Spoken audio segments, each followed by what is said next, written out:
जिल्हाधिकारी कार्यालय येथे जिल्हा नियोजन बैठकीत आमदार डॉक्टर विश्वजित कदम यांनी जिल्ह्याची भीषण परिस्थिती मांडली। जिल्ह्यातील विविध प्रश्न त्यांच्यासमोर अधोरेखित केले। ड्रग्ज आणि इतर अवैध वस्तूंचे साठे जिल्ह्यात मोठ्या प्रमाणात सापडत आहेत।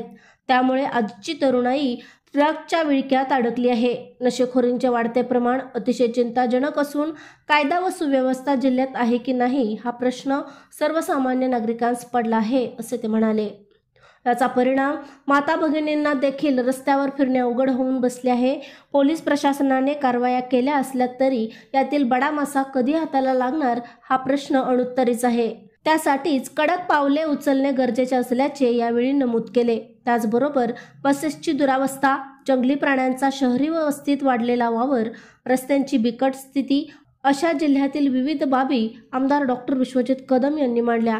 प्रशांत कांबळे, अग्रणी न्यूज, विटा।